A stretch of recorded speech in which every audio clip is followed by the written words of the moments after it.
Victim है जिसके साथ ये इलीगली वाहन का जो अपहरण हुआ है,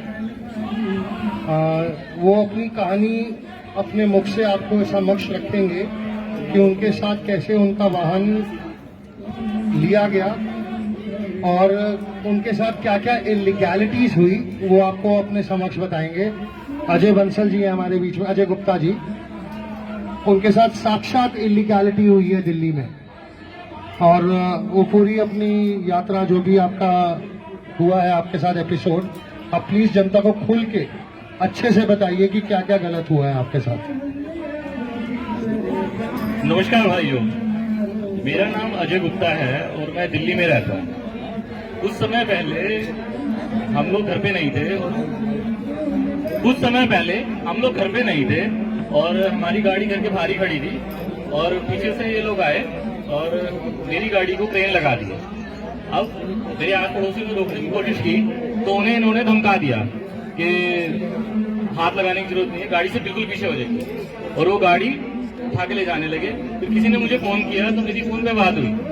अब देखिए कितनी बढ़िया है, गाड़ी उठाने के लिए स्पेशली लेडीज को भेजा जाता है ताकि कोई विरोध भी ना कर सके। मेरी बात एक लेडीज से हुई जो स्क्रैपिंग एजेंसी की थी। बाद में मैंने उनसे बड़ी रिक्वेस्ट करी कि मेरी गाड़ी छोड़ दी जाए, पर उन्होंने बोला सर ये पॉसिबल नहीं है, अब तो हमने क्रेन लगा दिया और हम आपकी गाड़ी लेके जाएंगे। मैं कहा ठीक है जी, आप ले जाना चाहती है ले जाइए, अब मैं इससे ज्यादा कुछ कर नहीं सकता था। फिर मैं वापस घर पे आया, घर पे आके वकील साहब से बात हुई तो वकील साहब ने मुझे सलाह दी कि तुरंत पहले तो FIR करें कि गाड़ी उठा के ले गए हैं इलीगल तरीके से। बाद में मुझे ये बात पता लगी कि मेरी गाड़ी तो ये उठा ही नहीं सकते थे, ऐसे ऐसे नियम है। मेरी गाड़ी थी BS3, BS1 और 2 को उठा के स्क्रैप करने का नियम था। मेरी गाड़ी अगर ये उठा भी ले तो नियम ये है कि मेरे रिक्वेस्ट करने पे इनको गाड़ी वापस करनी चाहिए।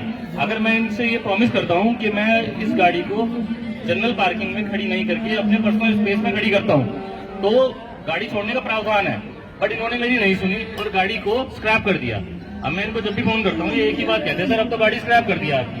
मैंने कहा जी कोई बात नहीं। इसके संबंध में वकील साहब की सलाह से मैंने कई सारी RTI भी लगाई, जिससे कई सारे फैक्ट्स का पता लगा कि हमारे साथ क्या क्या गलत हो रहा है,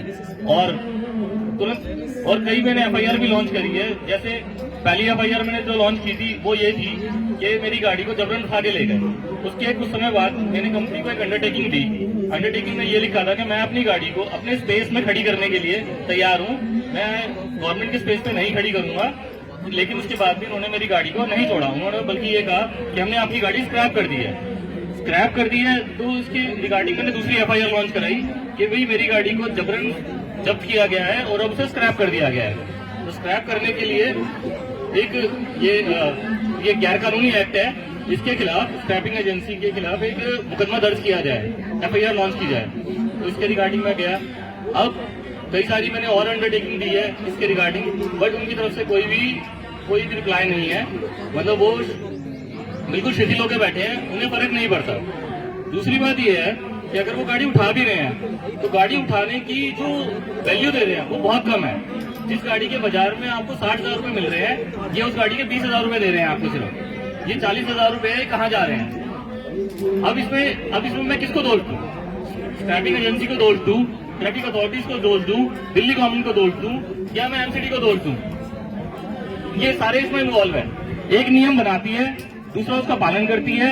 अब ये जो स्क्रैपिंग एजेंसी है इसको MCD ने नियुक्त किया है। अगर ये कुछ गलत करती है तो कहीं ना कहीं MCD भी जिम्मेदार है, जो इसका डिप्टी कमिश्नर है वो जिम्मेदार है इसके लिए।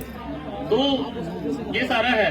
अब आगे हम लोग इसमें NGT जाने की प्लानिंग कर रहे हैं। और ये जो प्रोटेस्ट है, एक्चुअली जो प्रोटेस्ट है ना, प्रोटेस्ट मेरी गाड़ी का या आपकी गाड़ी का नहीं है।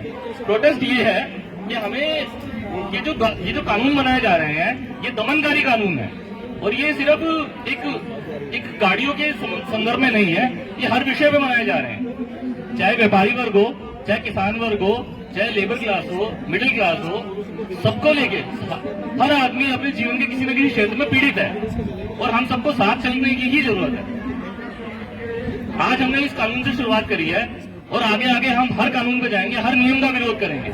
जिस नियम से लोगों को नुकसान हो रहा है, जनमाल की हानि हो रही है, बहुत मेहनत से कमाया हुआ पैसा लोगों का नुकसान हो रहा है, और हम हर उसके विरोध में जाएंगे। बस ये है कि हम जितने ज्यादा लोग एक दूसरे से जुड़ेंगे हमें उतना ही फायदा होगा। धन्यवाद।